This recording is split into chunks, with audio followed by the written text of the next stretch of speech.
Hey, and welcome to this video about how to grow your business with outsourcing. Stick around until the end to find out how you can hire a freelancer for as little as $3 an hour. Hey, it's Charlie here, simplifying investing and helping you grow your entrepreneurial profits on the side. On this channel, I speak about growing your entrepreneurial and investing profits on the side, so if you're new here, consider subscribing.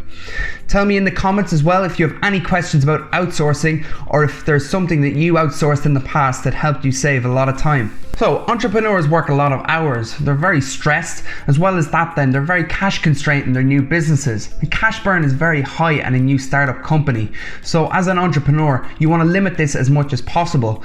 And entrepreneurs go and try to do every task within a business then to try and stop that cash flow from going out of the company. As well as that, entrepreneurs don't have a lot of time on their hands because they don't outsource as much in the early stages.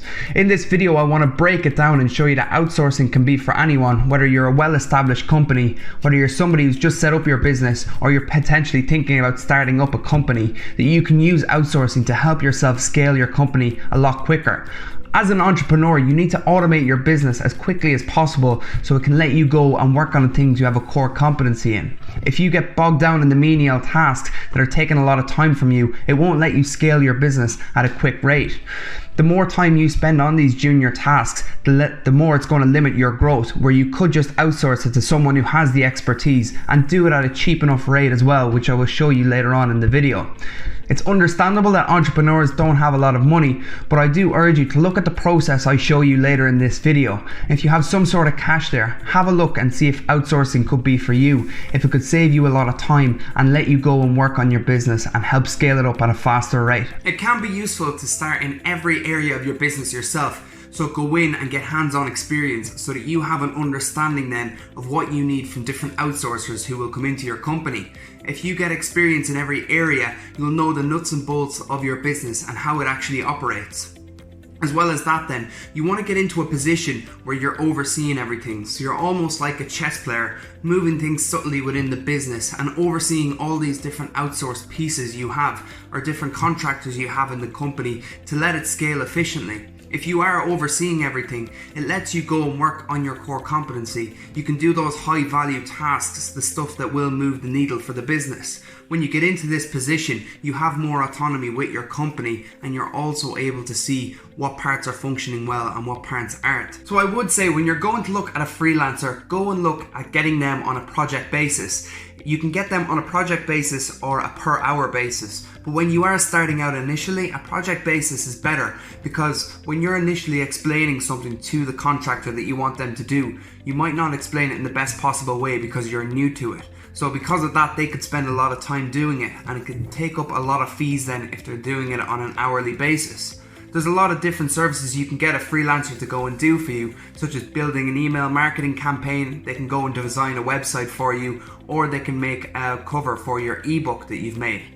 I would say that my first top tip is for you to go and look at hiring a freelancer and not have them working for an agency. If you have a freelancer that's working from an agency, the agency is going to have to take a cut out of the total fee that you will pay, so it will rack up more and it will be more expensive to do it with an agency as opposed to going with just a freelancer.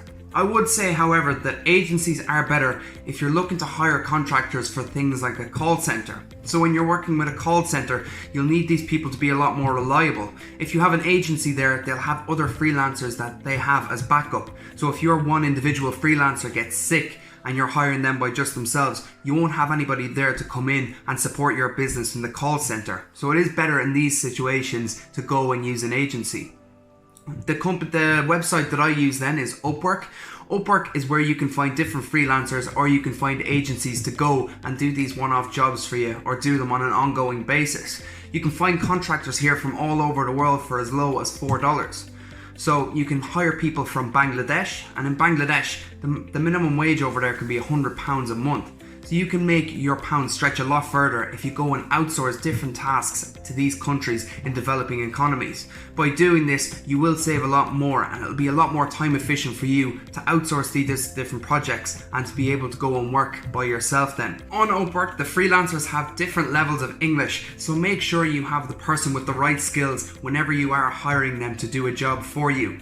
On Upwork as well, you're able to describe the exact role that you want done, and you can put a title as well for the kind of person that you're looking for. I'm going to jump over to the Upwork website now and show you how you can go and find a freelancer for your business. So here we are on Upwork, and this is a job post I put up a few weeks ago. It's for one of my businesses, and you can see the heading at the top here, and then the description is below this. And just in this description, it's really outlining what exactly I would need this person to be able to come in and do. You want to put the details in here that you need your freelancer to be able to come in and do for you and for your business based on the tasks you need done. You will then set a fixed price for the job advert. If you are not sure what price to set it at, then you should start low and post a job advert. Upwork will let you invite 15 freelancers, and if the price is too low, you can message them back and forth and gauge what sort of price is reasonable then from their responses. You can also set a list of questions for freelancers to answer when they are applying for the job. This will make sure that you are qualifying and disqualifying people before you get to a later stage. You don't want to be at final interviews and find out that a freelancer doesn't have an essential skill that you need for the job. Here's an example of the questions that I asked when I was running this process to get somebody in to design a website for me. So I wanted someone who could build an email marketing campaign before. I also wanted someone who's designed a professional website, had experience with advertising on Google, and then has experience with SEO for websites as well. All these different questions really were asking around areas that were non-negotiables for me. So you want this person to be able to come in and answer these questions. If they answer no to any of those questions, you know you will not move forward with them in the process. Then at the bottom here as well, you have different filters that you can apply through Upwork. So job success rate. I wanted somebody that had at least 90% satisfaction with previous people who hired them on Upwork before. And I also wanted the amount earned to be more than 10k. So you have a lot of people on Upwork that have good ratings, but they haven't earned a lot of money. So make sure that they have a lot earned as well on the platform to show that they have been able to understand freelance people who've hired them while working online with them. If you scroll up to the top here then as well, you'll see that from my job post, so there was 14 people that I had screened for this job and that applied for it. I invited 4 freelancers then to go to the later stages. I looked at all of their proposals then. So I looked at the previous experience they had, what sort of website design experience they had, and then the other 3 questions I asked as well. And then I also looked at the prices they were charging and negotiated around them. And from that then I selected one freelancer that I wanted to go and design my website. He's currently working on it at the moment, but this just shows you how easy it is to set up here and advertise a job that you want done for your company. You want to go then and make a short list of the best 5 people that you have from the job advert you're after running. So you'll be able to invite freelancers into this job advert, and then other freelancers will be able to see it and they'll be able to apply directly to the job as well. My top tip then, my next one for you, is to go and have a look at these different freelancers and then put in a low offer to all of them. Once you put in a low offer to all of them, you can really start to negotiate on the best price then. So you want to get the best price for these 5 shortlisted candidates that you have, and where possible try to negotiate a lower rate that you can as well. When you have people left within budget then, go and assess them based on the different experience they have and see who has the most relevant experience for the job you need done. If you need somebody who's doing, say for example, a video editing task for you, then you can send them an example, all of these different 5 people you have shortlisted, a small little task for them to complete, and see how they all perform on it. See what their communication is like with you and see if it's up to scratch for what you need for this task. Where if it's something like web designing and the task that I worked on that I showed in the previous example, you'd want to look at their previous experience. Have they built websites that look similar to the one that you want done? Assess them really on this and then look at price as well. And then out of that, try and pick the best freelancer for you.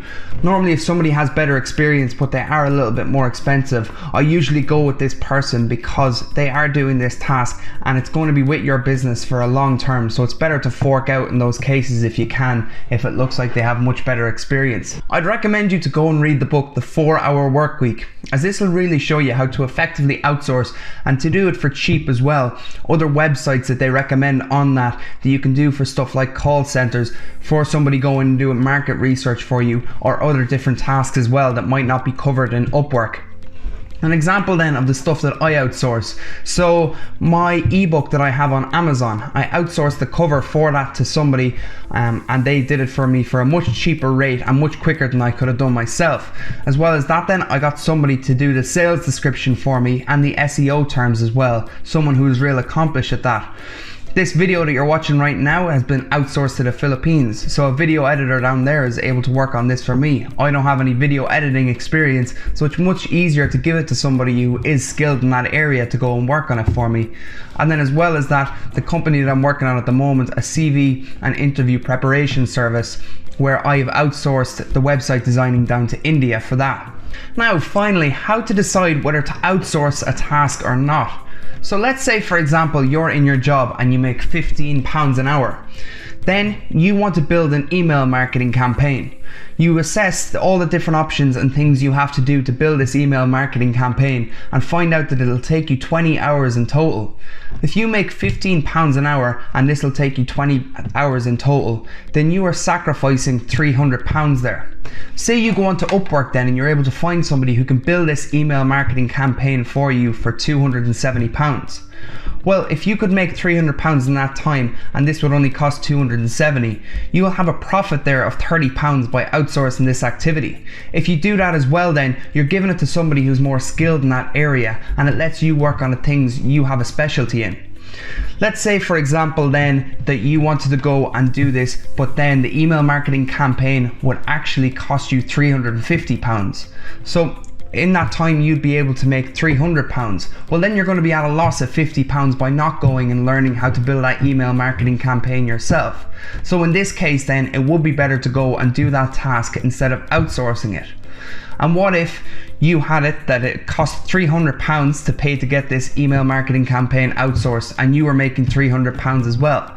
Well, in this case, it depends on how much you like the task or not. If you really enjoy doing that task and can add value to it, then it's worth you going and doing it. Whereas if you don't like the task or you don't think you can add a lot of value there, then it's better to go and outsource it, because you can go and spend your time then at the stuff you have a specialty in as well and move the needle more in your business. So that's it for this video on outsourcing. If you have any questions about outsourcing at all, any other resources I use, then leave a comment in the section below. I do ask that if you got some value from this video, then hit the like button below. Thanks. Hey, thanks for watching. Subscribe to my channel now to stay up to date with the latest videos. See you soon.